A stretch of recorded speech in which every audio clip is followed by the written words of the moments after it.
प्रभाणोद्योतकं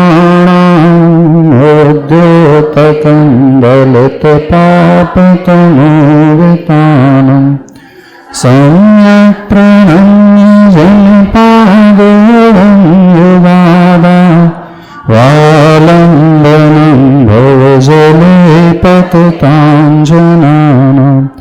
देवादिदेवादिं ब्रह्म श्री आदिनाथ भगवान की, पूज्य आचार्य प्रवर श्रीमानंद स्वामी महाराज की, गुरुआचार्य भगवान गुरुदेव श्री ज्ञान सागर जी महाराज की, संत श्रवणीय आचार्य भगवान गुरुदेव श्री विद्यासागर जी महाराज की।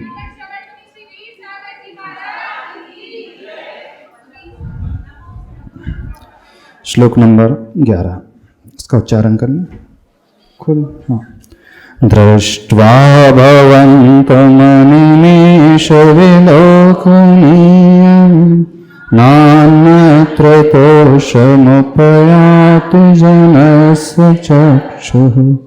पीत्वा पयः शशिकरदत्तदग्धसिन्धुः क्षारं जलं जलनिधिरसितं कयच्चेत्।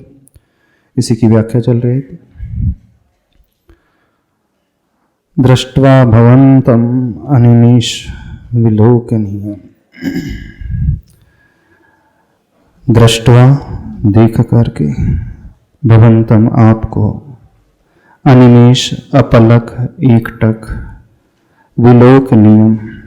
विलोकनीयम किस लिए लिखा है? आप दर्शनीय है।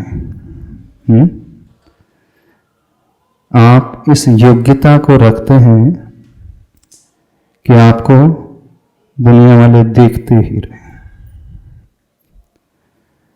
जो विलोकनीय होता है उसकी ओर से नजरें कहीं हटती ही नहीं। नजरें हट जाती हैं तो व्यक्ति नजारे देखता है। और कुछ ऐसे विलोकनीय होते हैं जिनकी तरफ से नजरें हटती ही नहीं। किस सेंस में ले जाना? दूसरे सेंस में मत ले जाना, नहीं तो आप लोग दूसरे सेंस में लेकर के चले जाओ। ये सांसारिक व्यक्ति जो है हर बात को इंद्रियों के विषयों की ओर लेकर के ही जाता है। भक्ति में कुछ ज्यादा विशेषता नहीं होती है और कुछ ज्यादा एक्स्ट्रा करना भी नहीं पड़ता। आचार्य भगवान ने सभी संसारियों के लिए बहुत सरल मार्ग बताया है।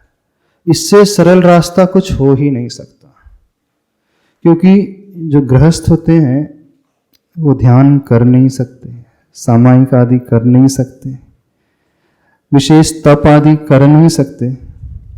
क्यों नहीं कर सकते? क्योंकि उनके संस्कार ही ऐसे हैं, रागमय संस्कार। जीवन भर वो राग ही में डूबा रहता है, राग से ऊपर उठ ही नहीं पाता है।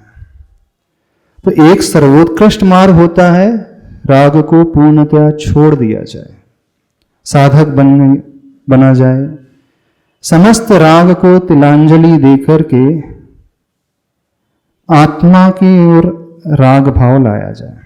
एक तो उत्कृष्ट तरीका। जो उत्कृष्ट साधक होते हैं वो बाहर के राग को छोड़कर के भीतर के राग को लेकर के आ जाते हैं। लेकिन श्रावक के लिए संभव नहीं होता है, नहीं हो सकता ना। जैसे एक बच्चा होता है, उसके पास एक खिलौना होता है और वो खिलौना टूट जाए अथवा गिर जाए अथवा उससे छुड़ा लिया जाए तो वो मचलने लगता है। लेकिन उसे शांत करने का तरीका क्या होता है? क्या तरीका होता है?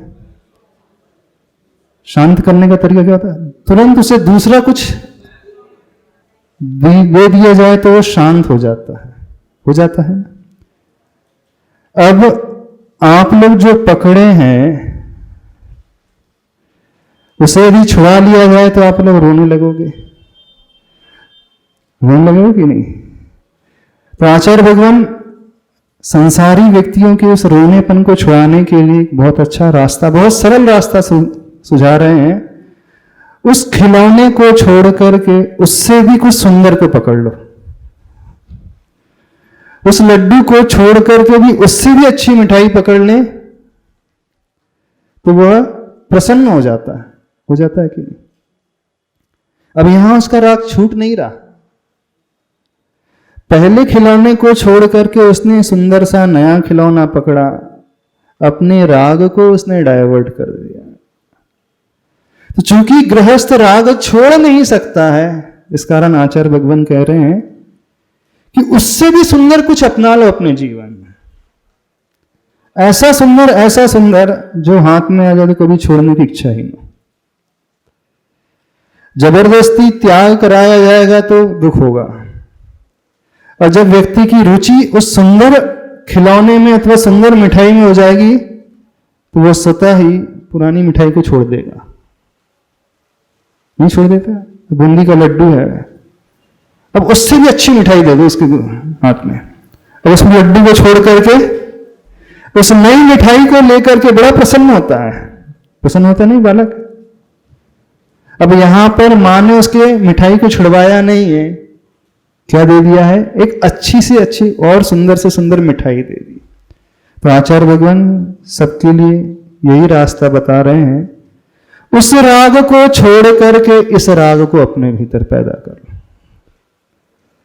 और वो किसके प्रति होगा? जो विलोकनीय होगा। विलोकनीय का अर्थ बहुत सुंदर, बहुत उज्जवल, बहुत अच्छा। तभी तो हम उसे पकड़ेंगे, तभी तो हम उसे चाहेंगे। यदि वह विलोकनीय ना हो, बदसूरत हो, अच्छा ना हो, बूंदी के लड्डू को छोड़ करके उसे धतूरा का फल दे दोगे तो बच्चे को, जो देखने में भी अच्छा नहीं, सुगंधी में भी अच्छा नहीं, स्वाद में भी अच्छा नहीं, तो वो तुरंत छिटक करके अलग कर देगा। लेकिन बूंदी के लड्डू को छोड़ करके उससे बहुत अच्छा दे दिया, और उससे कहना पड़ेगा कि लड्डू छोड़ दो, कहना पड़ेगा पुराने खिलौनों को छोड़ दो, अब तो इंपोर्टेड नया वाला। बस ये सरल तरीका बता रहे हैं कि अभी तक जहां बहुत ज्यादा राग है, जिस खिलौने को हर एक व्यक्ति ने पकड़ करके रखा है, उसे छोड़ करके एक विलोकनीय व्यक्ति को अपने जीवन में ला ले। इसलिए यहां पर एक विशेषण दिया है भगवान ने, आचार्य भगवान ने, अनिमेष विलोकनीयम, यानी आप देखने के योग्य हैं, आप दर्शनीय हैं, आप बहुत सुंदर हैं, आपसे ज्यादा सुंदर कोई है ही नहीं, आपसे ज्यादा महान कोई है ही नहीं, आपसे ज्यादा गुणी कोई है ही नहीं। अब जिसके भीतर ऐसी श्रद्धा पैदा हो जाएगी वो छोड़ेगा नहीं भगवान को, छोड़ेगा? वो बच्चा भी बिल्कुल नहीं छोड़ता है। क्यों? क्योंकि उससे लगा कि अब मुझे कुछ बहुत अच्छा मिल गया है। अभी आपने जो पकड़ करके रखा है शायद उसी को बहुत अच्छा मान रहे हो। सभी लोग उसी को अच्छा मान रहे हैं ना? आपकी दृष्टि में वो है? कितने लोगों की दृष्टि में वो है जो पकड़ करके रखा है? बताना हमें। हे का अर्थ है छोड़ने योग्य, त्यागने योग्य, अपनाने योग्य नहीं, फेंकने योग्य है। अरे क्या पकड़ करके रखा, आज तक कुछ समझा ही नहीं। आचार्य भगवान कह रहे हैं उससे भी बहुत अच्छी वस्तु है, वो उपादेय है, अपनाने योग्य है, ग्रहण करने योग्य है। तो यहां बहुत सरलता से, अब बच्चा रो नहीं रहा है, अब बच्चा बहुत ज्यादा खुश हो रहा है। ऐसे ही श्रावक के लिए, प्रवृत्ति में लगने वाले साधकों के लिए कहा जा रहा है कि आपके संस्कार ही राग के हैं, तो आपसे त्याग तो होना नहीं है, उदासीन वृत्ति आना नहीं है। आना आ जाएगी, वैराग्य के भाव आएंगे नहीं, सामायिक की भावना पैदा होना नहीं है, ध्यान के लिए कभी वो भाव पैदा होंगे नहीं। तो इतना अच्छा उदाहरण, इतना अच्छा रास्ता भगवान ने सुझा दिया है। बस अब अच्छे को पकड़ लो। पकड़ सकते हो? उस विलोकनीय को चाह सकते हो? क्योंकि वो विलोकनीय होगा तभी व्यक्ति उनकी ओर अनिमेष दृष्टि से निहारेगा। यदि धतूरा का फल होगा तो वो अनिमेष दृष्टि से नहीं, वो तो तुरंत उसे फेंक देगा। कब वो बच्चे पकड़ेगा उस खिलौने को, जब उससे भी बहुत ज्यादा सुंदर, बहुत ज्यादा अच्छा होगा, तब उसके भाव उसी में लगे रहेंगे, उसी में टिक जाएंगे। अभी तो सब लोगों के भाव किस में टिके हुए हैं, किस में लगे हुए हैं? आप लोगों ने अविलोकनीय को विलोकनीय मान लिया, ऐसा लग रहा है। थोड़ी बहुत मिठास होती है बूंदी के लड्डू में, ऐसा नहीं होती है, लेकिन उससे भी ज्यादा मिठास कहीं और भी है संसार में, है विश्वास? उससे भी ज्यादा सुंदरता कहीं और भी है, उससे भी ज्यादा अच्छाई कहीं और भी है। ये भाव जिसे आ गया, जिसने इसे समझ लिया, फिर उसकी भक्ति जो है चरम पर हो जाएगी, एकदम बहुत ऊंची हो जाएगी भक्ति। और उसी भक्ति को लाने के लिए आचार्य भगवान कह रहे हैं, दृष्ट्वा भवंत मनुमेश विलोकनीयम। विलोकनीय जो विशेषण है प्रभु का है, अनिमेष विशेषण है जो भक्त का है। पूरे भक्तामर स्तोत्र में दोनों चीज साइमल्टेनियसली चलते रह रही हैं, प्रभु की विशेषता, भक्त की विशेषता। एक से कुछ नहीं हो रहा है यहां पर, इस बात को समझना। जितनी महानता प्रभु की है, जितनी अच्छाई प्रभु की है, उतनी ही महानता भक्त की भी है। यदि उतनी महानता उसकी ना हो तो वो संबंध ही नहीं होगा, वो भाव भी नहीं होगा। होता यह है कि हमारे भगवान तो बहुत महान है, लेकिन जो भक्त है वो कैसा है? भगवान तो बहुत महान है, हर व्यक्ति भक्तामर स्तोत्र पढ़ता है, भगवान की महानता के गुणगान गाता है, आदिनाथ भगवान के गुणगान गाता है, लेकिन वो अपने गुणगान के बारे में क्यों नहीं सोच रहा? अपनी महानता के बारे में क्यों नहीं सोच रहा? सोच रहा हूं कि नहीं सोच रहा है? प्रभु की महानता वो विलोकनीय है, लेकिन आचार्य भगवान अपने लिए क्या कह रहा है? अनिमेष। अब वो इतना सुंदर मिल गया तो हमारी नजरें कहीं हट ही नहीं रही। गाना है ना, नजारे हम क्या देखें, ऐसी कुछ पंक्ति है ना? क्या है इसकी पहली पंक्ति?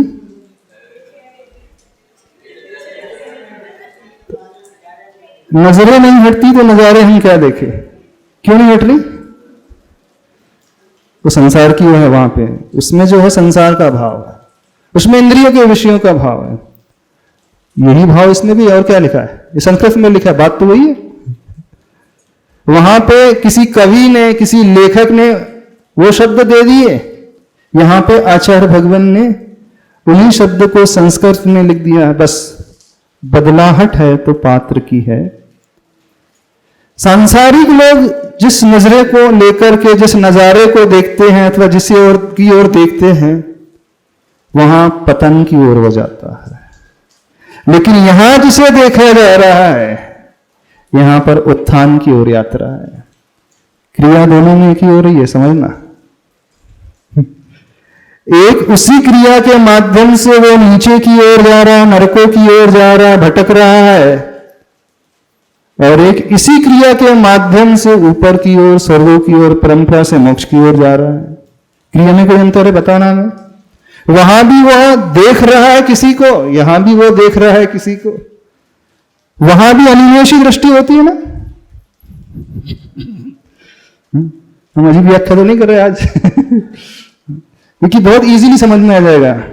अब हम ये पूरा समझाने बैठे तो आपको समझ में नहीं आएगा, लेकिन जिसमें व्यक्ति रचा पचा रहता है, डूबा हुआ रहता है, जो कार्य वो करते हुए आता है, तो आचार्य भगवंतों ने ग्रंथों में वही उपमा दी है, उसी तरीके को अपनाया है।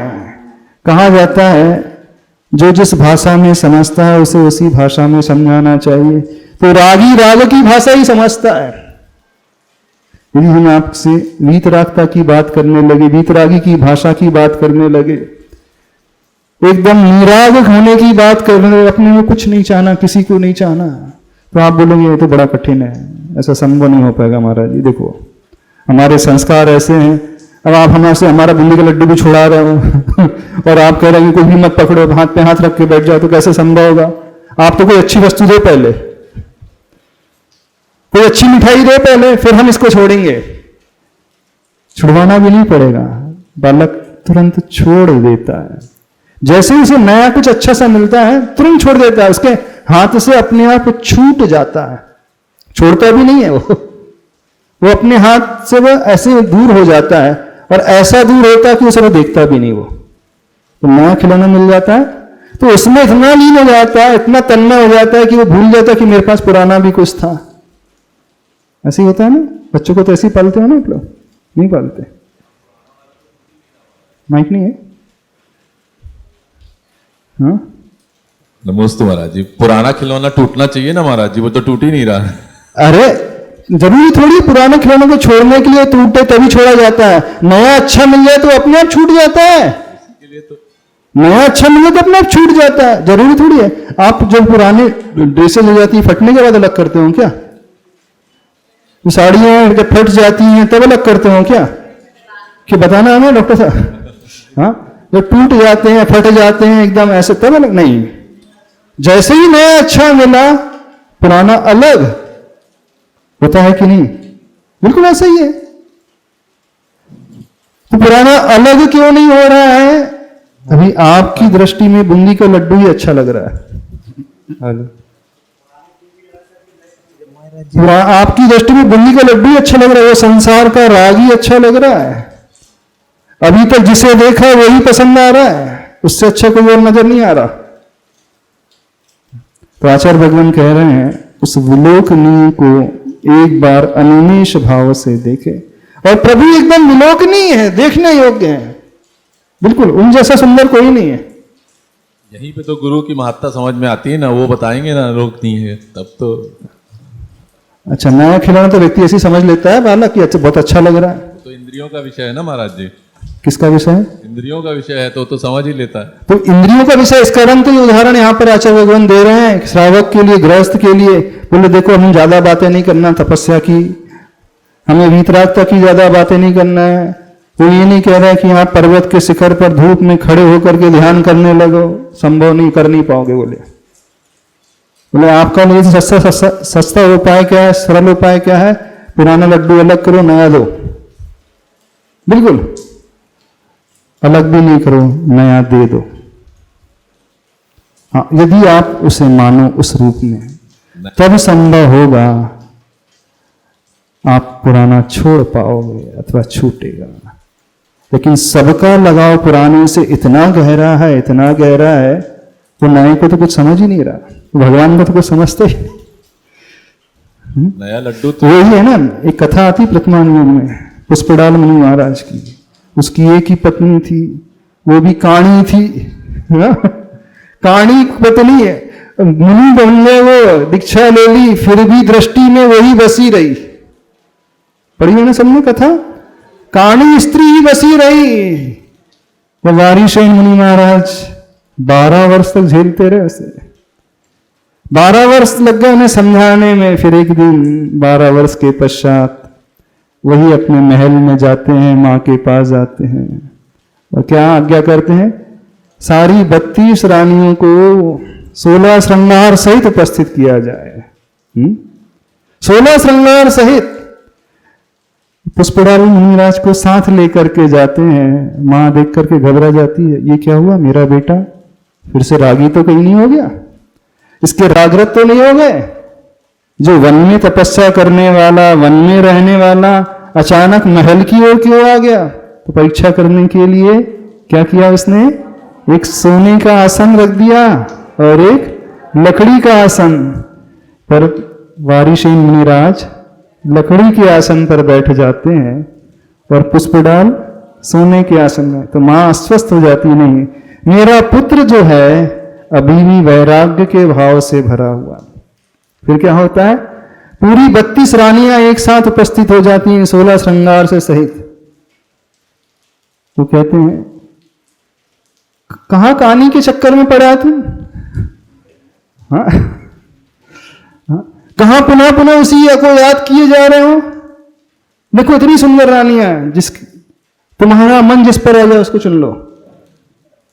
जैसे ही वो सुनता है, अरे अभी तक मैं किसे चाह रहा था, किसके सपने देख रहा था, किसके बारे में विकल्प कर रहा था, मेरी एक ही स्त्री, वो भी काणी। और वारिशीन मुनिराज की तो 32 सुंदर से सुंदर रानियां। तुरंत वह अपनी गलती का एहसास होता है, तुरंत वो समझ जाते हैं कि मैं भी इतने वर्ष दीक्षा लेने के पश्चात भी क्या पकड़े रहा, क्या ये अपने विकल्प को पालते रहा। देखो ये वैराग्यवान मुनिराज, सबसे अच्छा सब कुछ होते हुए भी कभी उनके मन में भाव नहीं आया और उनका स्थितिकरण हो जाता है। अब सही वैराग्य के भाव से भर जाते हैं और फिर जाकर के तपस्या करने लगते हैं। आप लोगों ने भी क्या पकड़ा है? किसी की कहानी होगी, हाँ, किसी के लूले होंगे, किसी के लंगड़े होंगे, किसी के चितकबरे होंगे, किसी के चिकन पॉक्स नहीं हो जाते, वो चिकन पॉक्स हो जाते हैं। तो ऐसी तो स्थिति है और आप क्या मान करके पकड़े हो? नहीं, इससे सुंदर तो, इससे अच्छा तो कुछ है ही नहीं।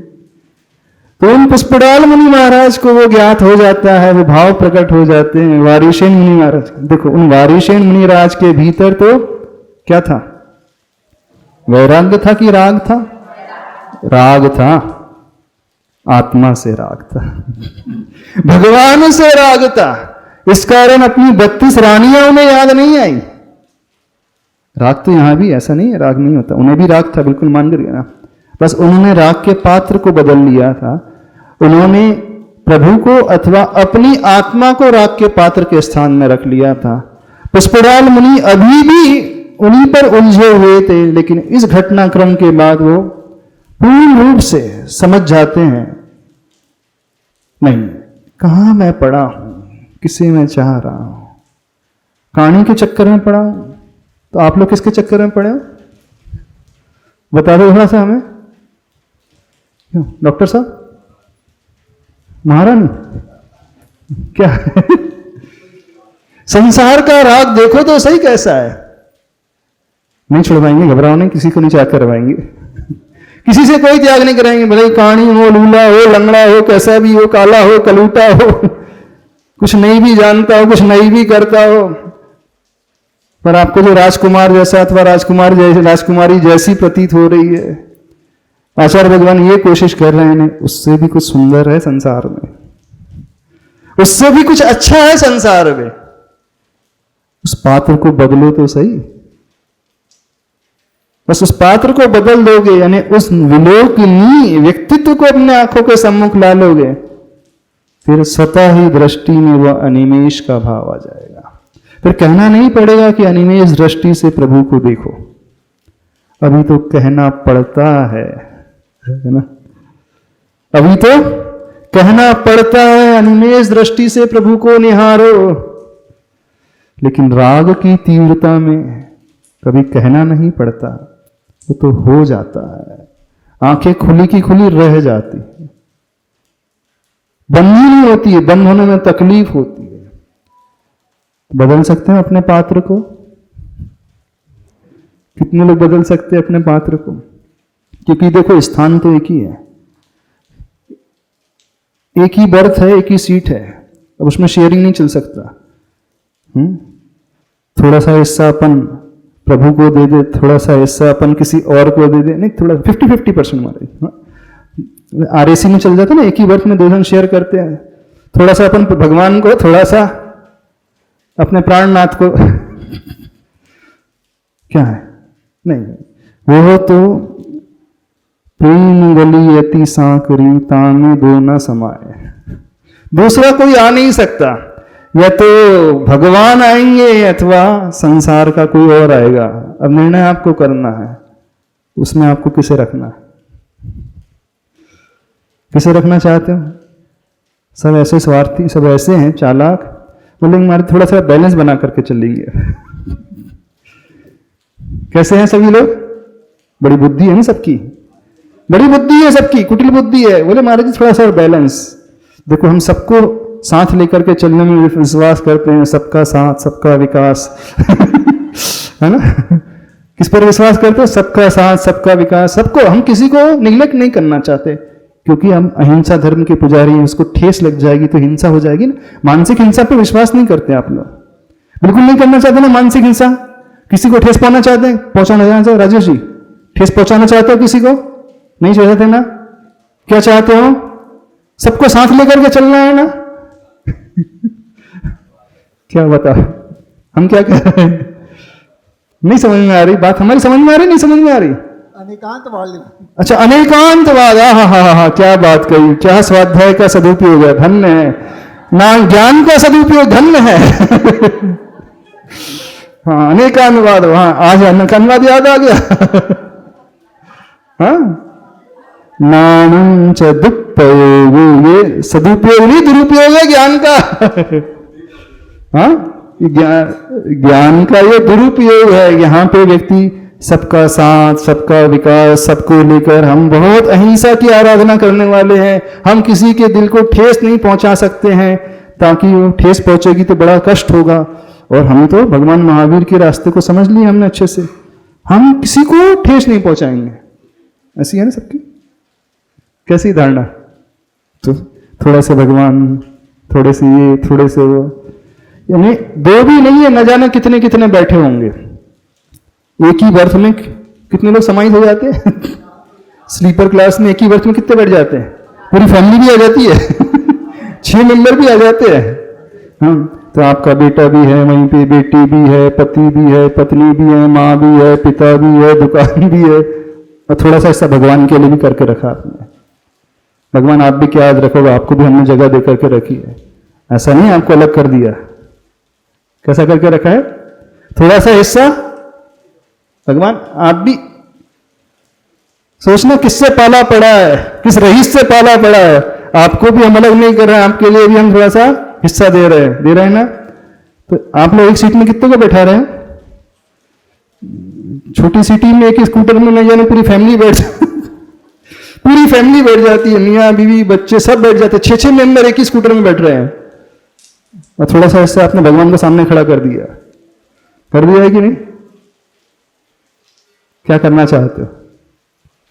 अनिमिष भाव से भगवान को देखना चाहते हो? नहीं देखना। अब इतनी भीड़ में, इतने कंजेस्टेड में कैसे दिखेंगे भगवान, हमें तो ये समझ में नहीं। जब इतना कंजेस्टेड हो जाएगा, इतनी धक्का मुक्की होगी, तो इतनी भीड़ में कुछ नजर आता है? आपने अपने हृदय में कितनी भीड़ करके रखी है, सबको बैठा करके रखे हैं, फिर कहां फोकस रह पाएगा? थोड़ी थोड़ी देर के लिए, 1 घंटे फिर उसके लिए, 2 घंटे फिर उसके लिए, 3 घंटे फिर उसके लिए, ऐसा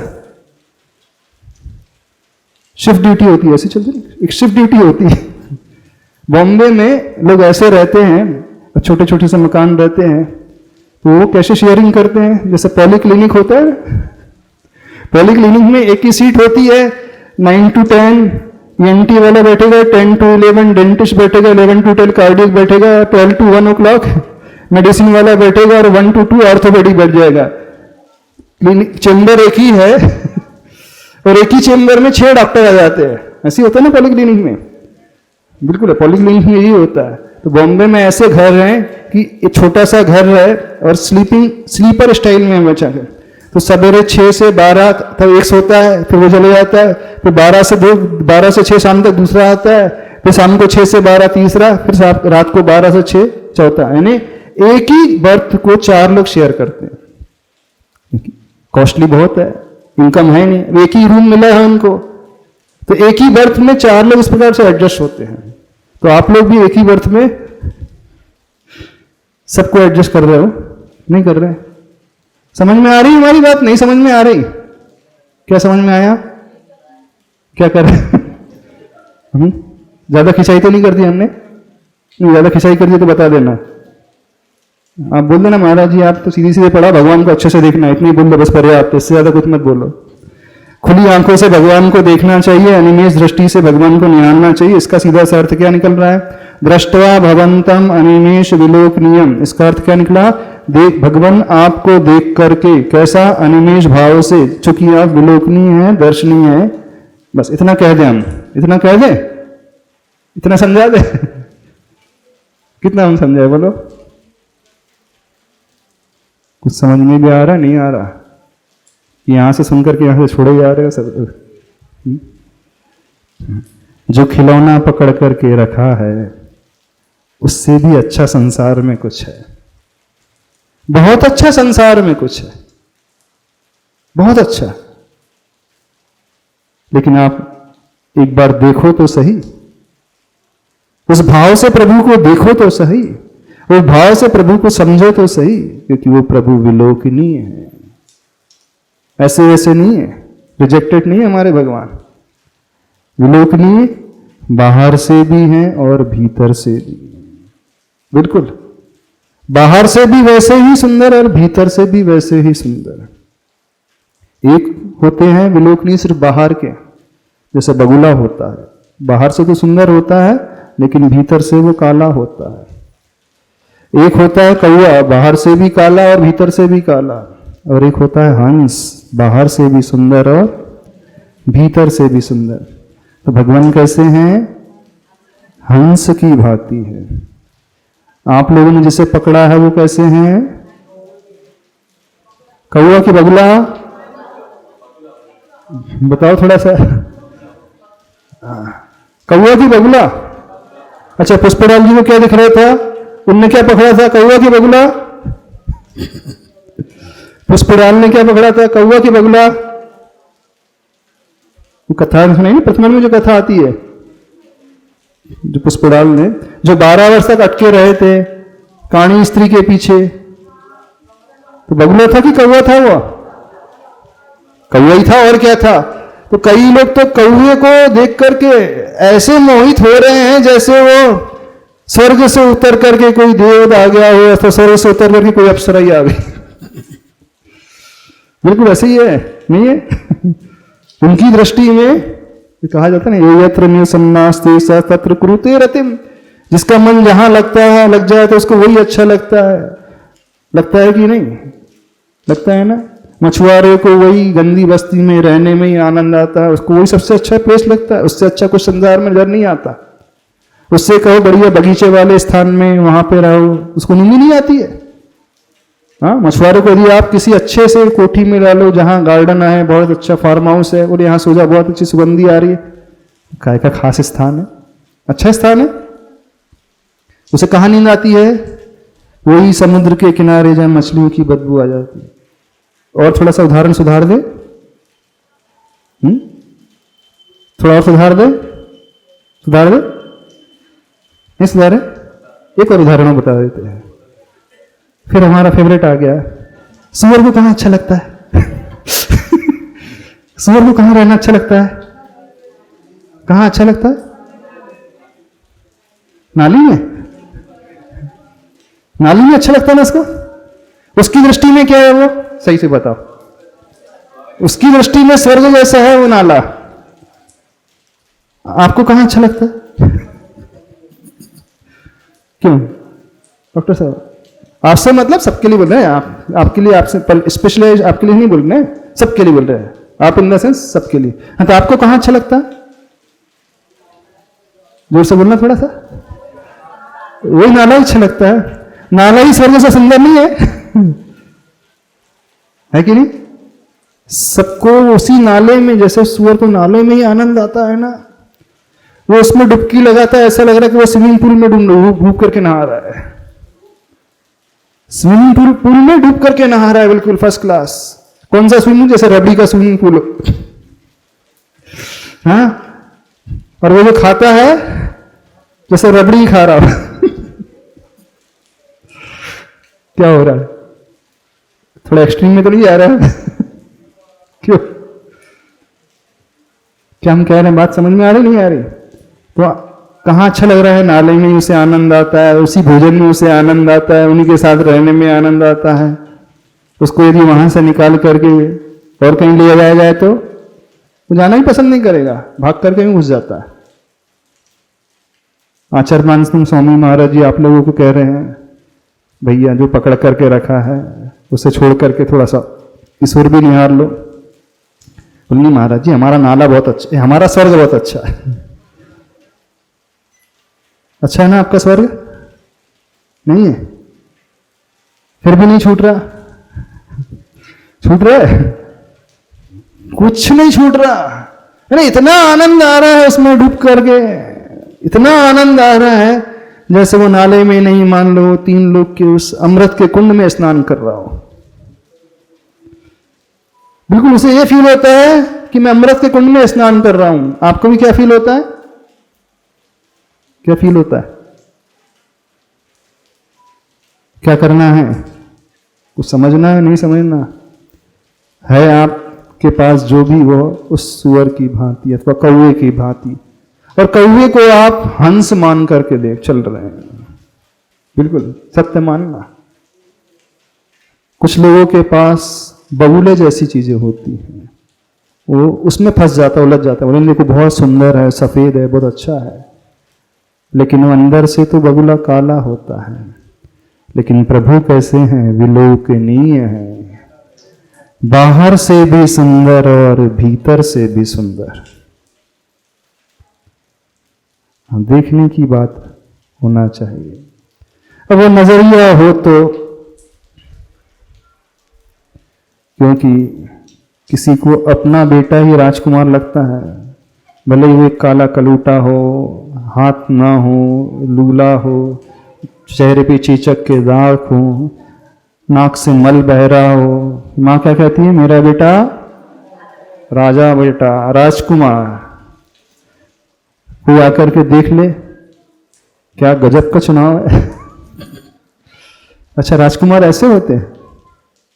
राजकुमार ऐसा होता है? नहीं, उसकी दृष्टि में तो वही राजकुमार है।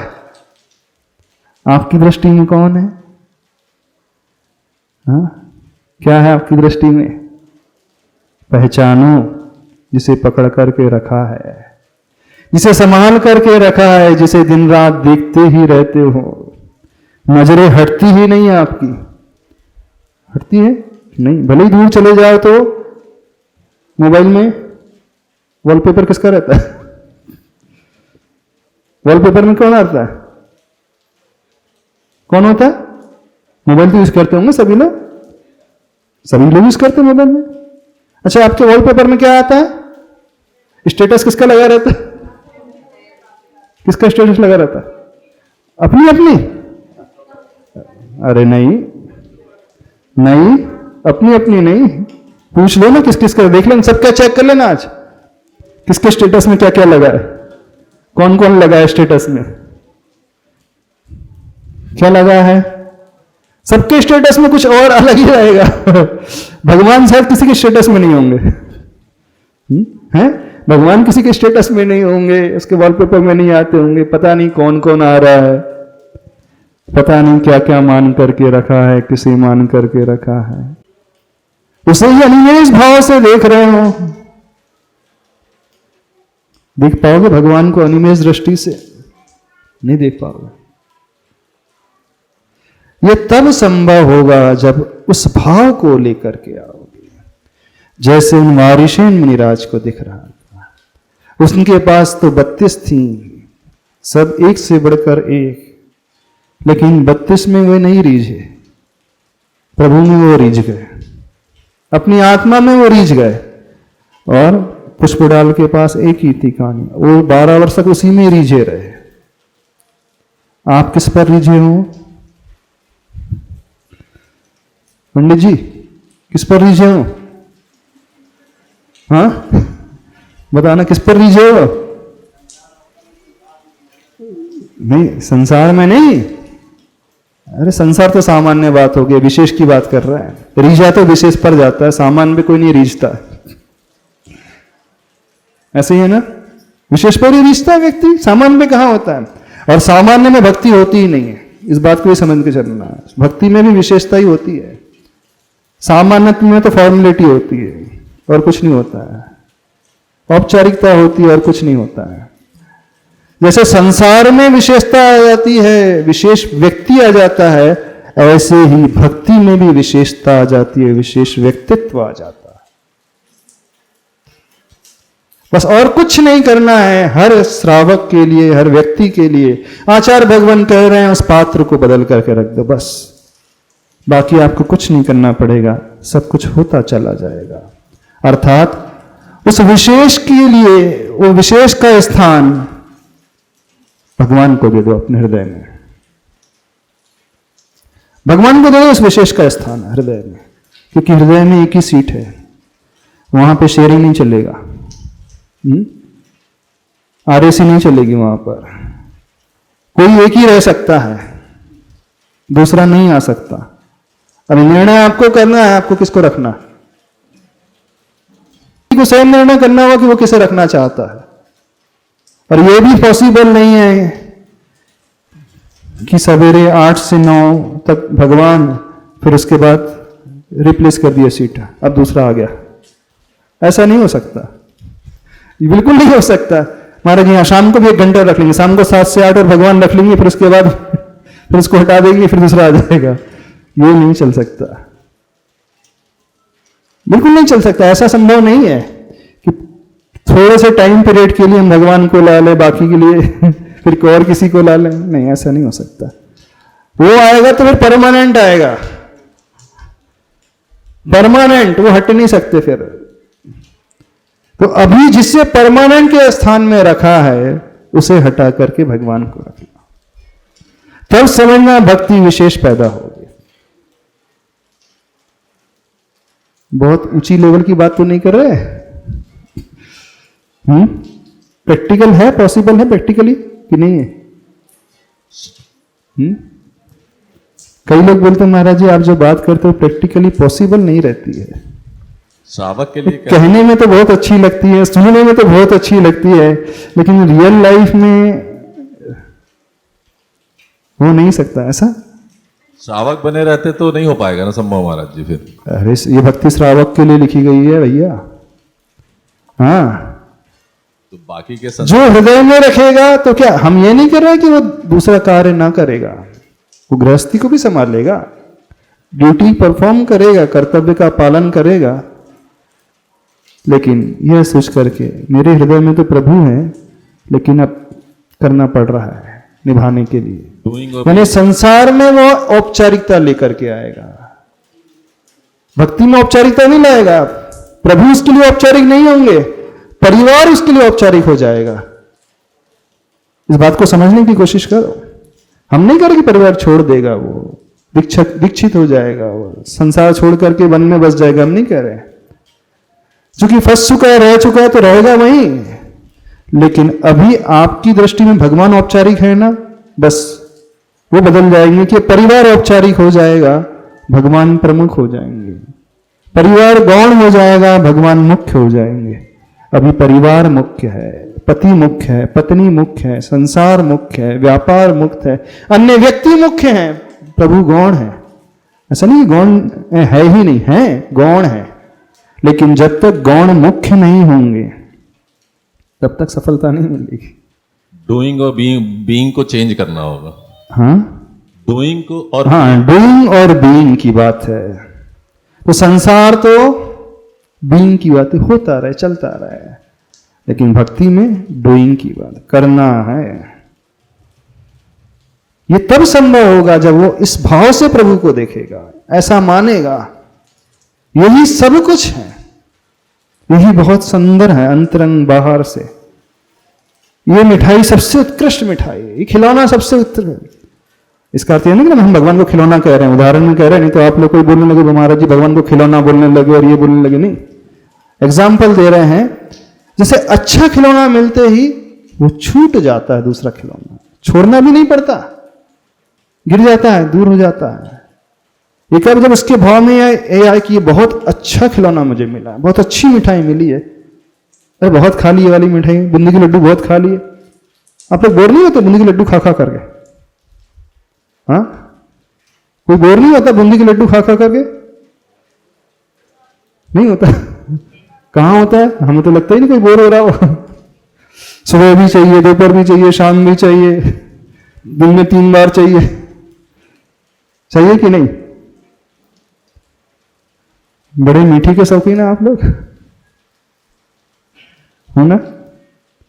बहुत कुछ है आगे। चलो अपन आगे चलते हैं, नहीं तो समय हो ही जाएगा। तो पहली पंक्ति का समझ में आ गया। दृष्ट्वा भवंतम अनिमेष विलोकनीयम। यानी प्रभु जो है विलोकनीय है, दर्शनीय है, बाहर और भीतर दोनों की तरफ से वो हंस की भांति है। इनसे सुंदर, इनसे अच्छा कुछ है ही नहीं। जो भी अच्छा है बस यही है, यही है और कहीं नहीं। जो भी सुंदर है बस यही है और यही है और कहीं नहीं। जो भी गुण है यही है, यही है और कहीं नहीं। ये भाव लाओ। न अन्यत्र तोषम उपयाति जनस्य चक्षु। अन्यत्र, अन्य जगह मनुष्य की जो आंखें हैं, तोष का अर्थ है संतोष को नहीं पाती हैं। उसकी आंखें और कुछ अन्य व्यक्ति को नहीं चाहती हैं। किसकी? जिसे आप मिल जाए, जिसे आप नजर आ जाए, उसके लिए अन्य कुछ रुचिकर रह ही नहीं जाता। बस यही रुचिकर है, यही रुचिकर है, आप ही और इसी क्षेत्र में यही, और कुछ नहीं। फिर दृष्टि हटाने में तकलीफ होती है। कभी आपको मंदिर छोड़ करके जाते समय रोना आता? अभी तक हम कह रहे थे कि भगवान के पास आकर के रोया करो। अब हम क्या कह रहे हैं? जब मंदिर छोड़ करके जाओ तो कितने लोगों की आंखों में आंसू आते हैं?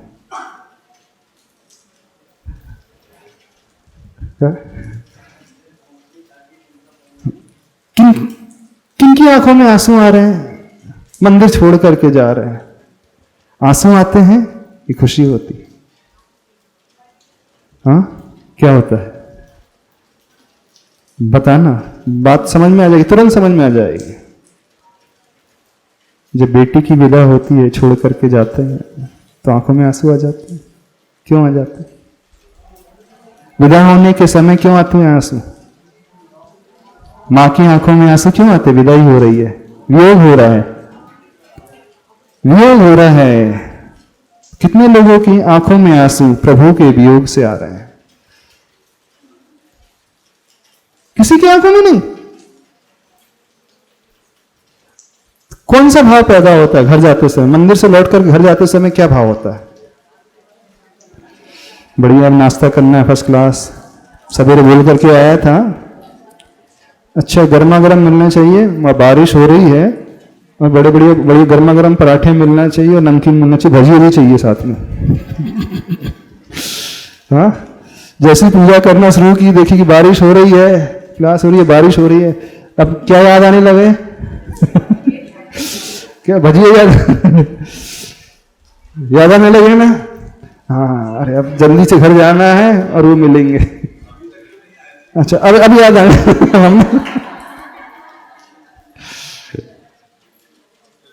अब जरूर याद आ रहा है। भगवान को छोड़ करके जाते समय आंखों में आंसू नहीं? देखना, बेटी का वियोग हो रहा है तो आपकी आंखों में आंसू, भगवान का वियोग हो रहा था, किसी की आंखों में आंसू नहीं। इसका अर्थ सीधा सा है, भगवान से वो लगाव ही नहीं। जितना लगाव बेटी से है उतना भगवान से नहीं। सीधा सा अर्थ निकल रहा है। जितना आप बेटी को चाह रहे हैं उतना भगवान को नहीं चाह रहे। क्या हुआ? बहुत मेहनत करना पड़ेगी। किस लिए? चाहने के लिए भगवान को। अच्छा, चाहने के लिए भी मेहनत करनी पड़ती है किसी को? क्यों? एक बात बताना, किसी को पसंद करने के लिए, किसी को चाहने के लिए बहुत पुरुषार्थ करना पड़ता है क्या? हाँ, हमें तो नहीं लगता किसी को चाहने के लिए मेहनत करना। हाँ, पाने के लिए मेहनत करना पड़ता है, यह बात अलग है। प्रभु तक पहुंचने के लिए मेहनत करना पड़े, यह बात अलग है। प्रभुमय होने के लिए मेहनत करना पड़े, यह बात अलग है। लेकिन प्रभु को चाहने में मेहनत करना पड़े, इसमें कोई मेहनत नहीं लगती। प्रभु को पाना अर्थात उसका हमें चलना पड़ेगा, बस मोक्ष मार्ग में चलना पड़ेगा, तब हम जाकर के प्रभु को पाएंगे। लेकिन चाह के लिए तो कोई मेहनत नहीं। बस जिससे बैठा है उसको हटाया, प्रभु को रखा, और क्या करना? 1 मिनट तो लगेगा।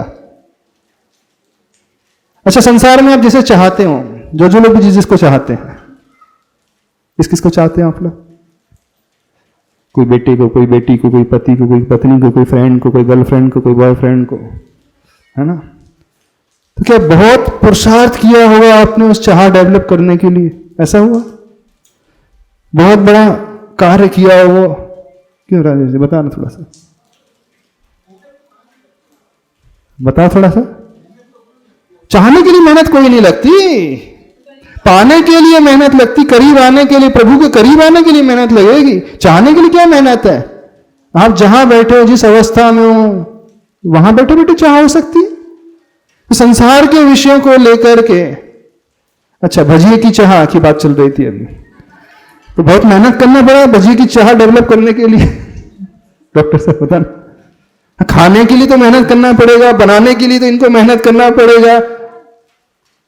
देखो खाने में भी मेहनत है, बनाने में भी मेहनत है, लेकिन वो इच्छा पैदा हो जाए भजिए की प्रति, उसमें कौन सी मेहनत लगी? नहीं महाराज जी, वो तो ठीक है, पर क्या प्रभु के स्वरूप को अभी तक जाना कहाँ महाराज जी? जब उस जानेंगे तब तो राग होगा ना महाराज जी। अभी स्वरूप को देखा, चाह के लिए कोई ज्यादा पुरुषार्थ नहीं करना पड़ता, हम ये कह रहे हैं। क्योंकि आपने जिस जिसको भी चाहा, हमें ये बता दो 10 साल तक आपने खूब मेहनत की, हाँ अब 10 साल हो गए, अब मैं तुम्हें चाह रहा हूं, ऐसा होता कभी? बेटा जिस दिन पैदा होता है उसी दिन से चाह पैदा हो जाती, ऐसे नहीं होता? जिस दिन उसका जन्म हुआ, और जन्म तो छोड़ दे, जिस दिन वो गर्भ में आता है ना, जिस दिन गर्भ में आता है उसी दिन उसकी चाह पैदा हो जाती है। जब शादी पक्की होती है उसी दिन चाह पैदा हो जाती है, बल्कि पक्की होने के पहले ही हो जाती। गलत तो नहीं कह रहे? यदि गलत कह रहे तो हमें बता देना आप लोग, हमारा यह सुधार कर लो। तो बेटे की चाह के लिए कोई वर्ष नहीं लगते, बेटी की चाह के लिए कोई मेहनत नहीं है। तो जैसा उसमें कोई मेहनत नहीं, वैसे प्रभु के लिए सिंपल सा गणित है। इस बात को समझने की कोशिश करो। गणित तो बहुत सिंपल है महाराज जी, हाँ। लेकिन नजरिया वही नहीं आ रहा ना। अभी वो नजरिया जब तक नहीं आएगा तो वो, अब जब बूंदी का लड्डू चख लिया तो मालूम है स्वाद क्या है। हाँ। अभी तो वो स्वाद को लेने के लिए एक गुरु तो चाहिए ना, तभी समझ आएगा। तो बूंदी के लड्डू से अच्छा भी तो है, मिठाई बता दो ना, इससे अच्छी मिठाई है, लेकिन आप लोग नाले को छोड़ने को तैयार नहीं हो अपने, उसी नाले में रहना अच्छा लग रहा है आपको। क्या करें हम? वही नाला आपको स्वर्ग से सुंदर लग रहा है, वही भोजन आपको वो दुनिया की सबसे बड़ी मिठाई लग रही है। नहीं लग रही है भैया, इससे भी कुछ अच्छा है। आचार्य भगवान कह रहे हैं, निमाणी माँ कह रही है, इससे भी कुछ बेटर है, बेटर नहीं बेस्ट है। अब देखो तो सही सोर, आप भाव तो करो, क्योंकि अभी तक देखा नहीं है, अभी तक भाव ही नहीं किया, अभी तक समझा ही नहीं है, लेकिन कम से कम समझो तो सही, इससे भी बहुत कुछ अच्छा है संसार में। जब ये भाव पैदा नहीं है, अभी तक तो मैं कितना बेवकूफ था, मैं ऐसे बूंदी के लड्डू भी अच्छे समझ रहा था, लेकिन आज यहां पर शहर में आके पता चला कि नहीं, अन्य भी मिठाइयां होती हैं। जो गांव वाले रहते हैं ना, उनकी मिठाई कौन सी होती है? गुलाब जामुन, बूंदी की लड्डू, और इसके अलावा कुछ नहीं होती। और जैसे शहर आते हैं, बड़े बड़े अच्छी जगह देखते हैं, अरे इतनी सारी मिठाइयां होती है। शहर लाने वाला भी तो कोई होना चाहिए ना महाराज जी। शहर, अरे सब शहर में रह रहे हो। सब शहर में रह रहे हो, छोटा शहर है बहुत। हाँ छोटा शहर है, तो बस अभी तक जो मिला है उसी को सब कुछ मान करके जी रहे हो। आचार्य भगवान कह रहे हैं नहीं, इससे भी लाख गुना, करोड़ गुना, असंख्यात गुना नहीं, अनंत गुना बहुत अच्छा है। ये प्रभु अनंत अनंत गुण अच्छे हैं, इतने विलोकनीय है, ऐसे विलोकनीय प्रभु को अनिमेष भाव से देखना। तो न अन्यत्र तोषम उपयाति जनस्य चक्षु, अन्यत्र उसकी दृष्टि कहीं संतोष को प्राप्त होती ही नहीं है, नजरें हटती ही नहीं। यदि कोई नजरें हटाने की भी कोशिश करे तो लगता है वो दुश्मन आ गया है, क्यों मुझसे दूर किया जा रहा है प्रभु को, क्यों मुझसे दूर किया जा रहा है भगवान को। और भगवान आपको छोड़ करके जा रहा हूं, बड़ा दुख हो लग रहा है। भक्ति करने का तरीका बता रहे हैं, जब भगवान उसके मंदिर से बाहर जाओ ना, तो 2 आंसू लेकर के जाया करो। भगवान बड़ा दुख हो रहा है, बड़ी पीड़ा हो रही है, आपको छोड़ करके पुनः उसी नाले में जाना पड़ रहा है। कितना अच्छा सौभाग्य का क्षण था कि मैं आपके दरबार में आया।